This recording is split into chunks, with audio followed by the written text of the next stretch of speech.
This is another scenario of somebody who might need an elder law attorney. So I had a family.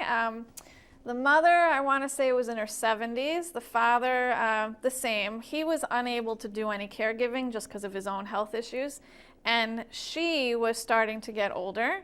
Their son, somewhere in his around 50, he's been living at home. The mother's been taking care of him forever. A lot of joy to her to do that.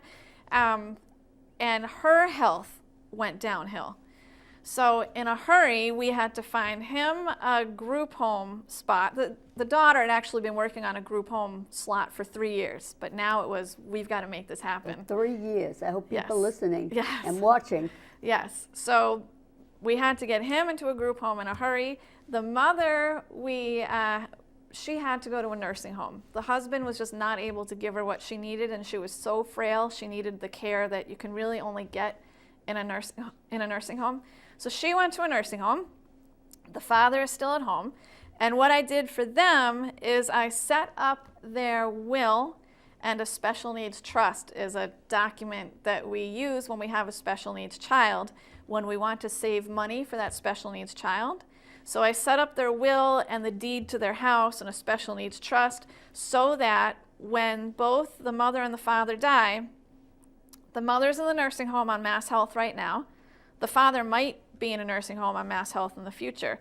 I want to make sure, the family, I should back up, really their only asset is their house. It's really all they have to pass on to their kids.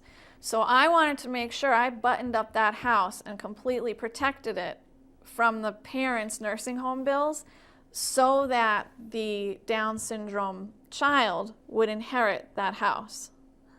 But if he inherits it, you're right. So we don't want him to inherit it outright because then he'll lose his Medicaid, his group house, his group housing. He'll lose everything. So we save that house for him by channeling it into what we call a special needs trust.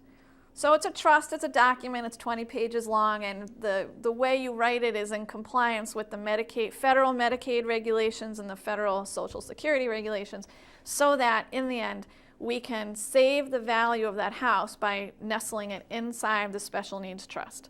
And the reason we want to do that is this disabled son, even though he has Mass Health and has his group home, the fact is he only has $2,000 in the bank. If he needs dental work, if he needs new sneakers, if he wants, if he wants to go to Connecticut to visit a sister and he wants to take, go for the weekend. $2,000 in the bank is nothing. So we want to save what we can for special needs children because they need it. That is, I agree wholeheartedly. You know that I have a special needs child, although she's certainly very, very capable out in the world and working. But if she had needed a hearing aid, they're about, I can't begin to tell you how much. Oh, right, that's a good example.